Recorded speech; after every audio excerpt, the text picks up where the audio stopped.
बड़ा भयावह संसार है। जो विषयों का सेवन करने वाला मन है वो ये अनुभव नहीं होने दे रहा इस भयावह जगत का। नहीं तो आप भजन में बैठिए, फिर देखिए आपको मन कैसे भय दिखाता है। जब आप ईमानदारी से भजन करेंगे तब असली में आपको मन का स्वरूप समझ में आएगा कि मन है क्या। ये मृत्यु का भय उपस्थित कर देता है, क्योंकि निर्विषय निसंकल्प हुए बिना भगवत प्राप्ति होती नहीं। तो निर्विषय निसंकल्प के लिए बार बार चित्त वृत्ति को शरीर संसार से हटाकर जब हम परमात्मा चिंतन में, प्रियालाल के चिंतन में लगाते हैं तो मन निर्विषय होने लगता है। ये घबराहट पैदा कर देता है। ऐसे ही बिना किसी प्रयोजन के भय, घबराहट, विशेष चिंता, विशेष क्लेश, ऐसा लगता है चारों तरफ अंधकार है, कोई हमें आश्रय देने वाला नहीं। बड़ा भयमयी स्थिति आ जाती है। जब कोई ईमानदारी से भजन करता है, तब की बात कह रहा हूं। बैलेंस बना के भजन करने वाली बात अलग है कि थोड़ा विषय सेवन भी होता रहा, थोड़ा भजन भी कर लिया, वो मन राजी है, इतने में तुम्हें पटक देगा। उसे पता है कि मेरे बल में कोई कमी नहीं होने वाली इसके भजन से। लेकिन जब आप निर्विषय होकर भजन में लगते हैं तब वो घबरा जाता है मन, फिर वो घबराहट पैदा। ये अनुभव की बात कह रहे हैं, ये अपनी छाती की बात कह रहे हैं। यदि आपको भगवत प्राप्ति के मार्ग में अग्रसर होना है तो इस बात को देखो। जो हमने मन को पढ़ा है, मन को, जो हमने मन को देखा है, जो हमने मन की सुनी है, जो हमने मन का अनुभव किया, वो आपको बता रहा हूं। अपने मन का भयभीत कर देता है। फिर विचार किया, क्या भगवत भजन करने वाले की ये स्थिति अनिवार्य है? क्या प्रभु इसके बिना आगे नहीं बढ़ा सकते? तब आया विचार कि ये अनिवार्य है, क्योंकि इसी स्थिति में संपूर्ण शरणागति होती है। सच्ची माने, ये हृदय की बात कहता हूं। इतनी नीरसता, इतनी उदासीनता, इतनी खिन्नता, जब मन को मरना होता है ना, तो उसके सामने ऐसी परिस्थिति पैदा की जाती है भगवत विधान से, उसको कहीं ठौर नहीं मिलता। कहीं, किसी ग्रंथ में, किसी पंथ में, किसी दृश्य में, किसी वस्तु में, किसी व्यक्ति में, किसी स्थान में, कहीं नहीं। एक विशेष खिन्नता, एक विशेष उदासीनता, तब अंदर से त्राहिमाम प्रभु मुझे उबारो। ये अंदर की बात। एक होता है बाहर की विपत्ति से उबारो, एक होता है अंदर का संपूर्ण मार्ग अवरुद्ध हो चुका है, अंधकार ही अंधकार, जिधर दृष्टि डाले अंधकार ही अंधकार। अगर एक कोई रास्ता दिखाई देता है तो हरि शरणम, हे प्रभु, हे करुणा में प्रियालाल।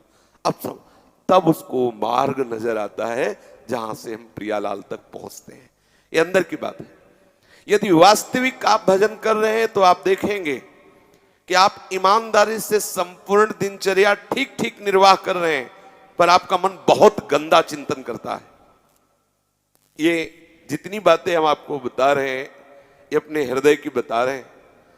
साधक वहां घबराने लगता है कि बिल्कुल हम गंदे आचरण नहीं कर रहे, बिल्कुल हमें आवश्यकता भी नहीं है, मुझे प्रभु को रिझाना है, लेकिन ये सब क्यों आ रहा है? बहुत परेशान होने लगता है। मुझे आवश्यकता, मन को दिखाया जाता है, देखो ये चाहिए, तुम्हें ये चाहिए, ये चाहिए। जब उसको वस्तु दो तो कहता है नहीं चाहिए, और जब भजन में बैठो तो वो वही चिंतन करता है। तब ये पकड़ में आई बात कि आखिरकार ऐसी क्यों स्थिति आ रही?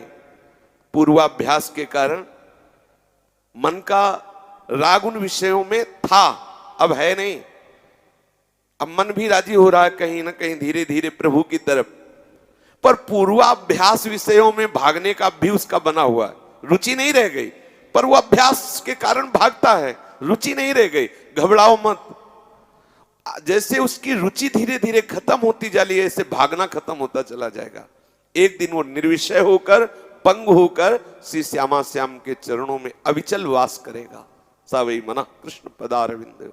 लेकिन यहां तक पहुंचने के लिए बहुत ही घबराहट पैदा होती है। ये अंदर की बात कह रहा हूं, पढ़ी लिखी बात नहीं कह रहा। ऐसी घबराहट पैदा होती कि मतलब कुछ समझ में नहीं आता कि करे तो क्या करे। अब उसे प्रियालाल के श्री चरणों का कोई सुख तो मिला नहीं, विषय में अब रुचि रह नहीं गई, कोई अंदर से पकड़ आ नहीं रहा बात। अब वो उस समय जो घबराहट होती है वो मन के मरने की दशा होती है।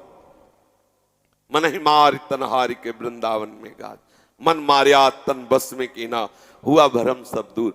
यही साधक घबरा जाता है और विषय सेवन करने लगता है। ये एक ऐसी स्थिति है जहां साधक घबरा जाता है और वो विषय प्रपंच, दूसरे की निंदा करना, दूसरे के गुण दोष देखना, या शब्द स्पर्श रूप रसगंध किसी भी विषय को स्वीकार, जहां विषय स्वीकार किया तहां मन में दोष पैदा हो गया। हर्ष रूपी दोष पैदा हुआ, वो उदासीनता गई। जहां वो उदासीनता गई तो जो मार्ग मिलने वाला था भगवत प्राप्ति को, फिर वहीं रुक गया। अब साधक सोचता है कि चलो किसी तरह जिए, बस ये बहुत बड़ी कमी आ गई। ये बहुत ध्यान देने का विषय है। प्रार्थना है इसे तर्क शून्य होकर के स्वीकार किया जाए। इसलिए हम एक एक वृत्ति को निर्विषय करने, हमारी साधना यही है।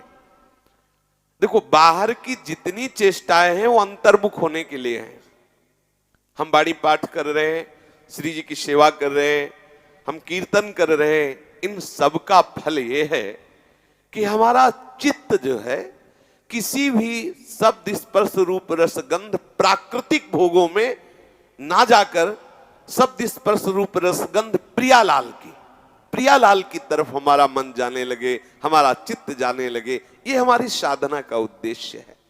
यदि हमें ये हुआ कि 4 घंटे हमने वाणी पाठ कर लिया, 4 घंटे हमने नाम जप कर लिया, भाई इतना कर तो लिया, अब घंटे 2 घंटे हम विषय सेवन कर लेते हैं, थोड़ा मौज मस्ती भी चाहिए। एकदम मन को मार दिया, ऐसा क्या हर समय माले लिए हैं, हर समय उदासीन बैठे हैं, मुंह हिल गए, ये नहीं होना चाहिए। घंटा 2 घंटा तो समझ लो ये बहुत घातक बात है।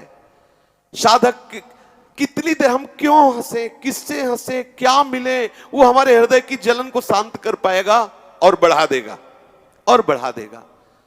तो सच्ची मानिए, बहुत सावधान, जब चढ़ाई पे हो मन ना, तो उस समय साधक बहुत सावधान रहे। बिल्कुल मन उस समय घबराहट में होता है, एकदम मन को लगता है कोई तो मुझे सहारा दे दे, उसी समय और बिल्कुल निरपेक्ष हो जाओ। वो मरने जा रहा है, अर्थात वो निर्विषय होने जा रहा है, वो प्रियालाल के योग्य बनने जा रहा है। बिल्कुल साधक उसी समय खड़ा हो जाए, ढिलाई होने की जरूरत नहीं, रोने का मन करेगा।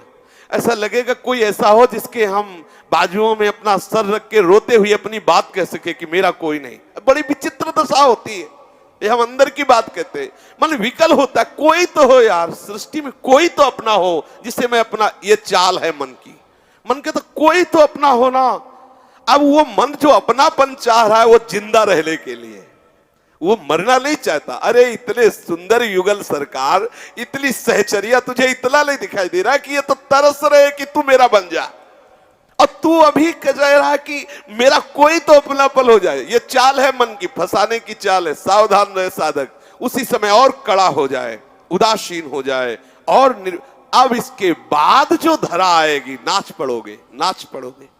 बिल्कुल विश्वास मानना, फिसलना नहीं। ऐसी महामहिमामय स्थिति आएगी, सारा जगत भगवत स्वरूप अनुभव आने लगे।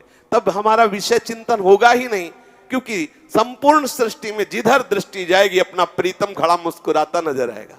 ये स्थिति आ जाएगी।